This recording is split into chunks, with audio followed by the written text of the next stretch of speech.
നാടകീയ രംഗങ്ങൾക്കൊടുവിൽ Iran America ആദ്യവട്ട ചർച്ച അവസാനിച്ചിരിക്കുന്നു. ലോകരാജ്യങ്ങൾ ഉറ്റുനോക്കിയ ചർച്ച അവസാനിച്ചത് കടുത്ത സംഘർഷത്തിൽ കൂടിയാണ്.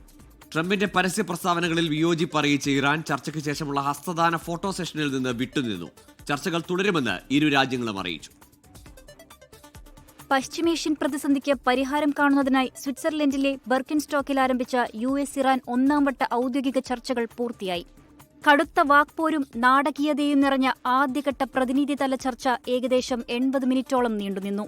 ചർച്ചയ്ക്കിടെ US പ്രസിഡന്റ് ഡൊണാൾഡ് ട്രംപ് മാധ്യമങ്ങളിലൂടെ നടത്തിയ കടുത്ത പ്രസ്താവനകൾ വലിയ സംഘർഷത്തിന് കാരണമായി. ലബനോണിൽ ഹിസ്ബുള്ളയെ നിയന്ത്രിക്കാൻ ഇറാൻ തയ്യാറായില്ലെങ്കിൽ ഇറാന് നേരെ വീണ്ടും ശക്തമായ സൈനിക ആക്രമണമുണ്ടാകുമെന്ന് ട്രംപ് ട്രൂത്ത് സോഷ്യൽ പ്ലാറ്റ്ഫോമിലൂടെ മുന്നറിയിപ്പ് നൽകി.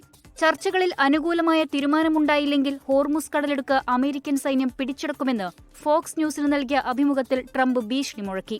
US ഭരണകൂടത്തിന്റെ നിലപാടിൽ കടുത്ത അമർഷം രേഖപ്പെടുത്തിയ ഇറാൻ നയതന്ത്ര സംഘം പ്രതിഷേധ സൂചകമായി ചർച്ചാമുറിയിൽ നിന്നും വാക്കൌട്ട് നടത്തി.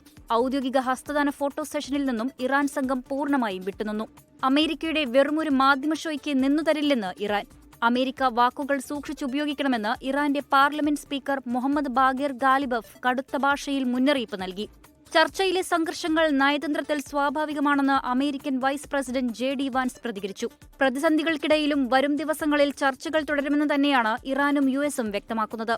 International desk 24.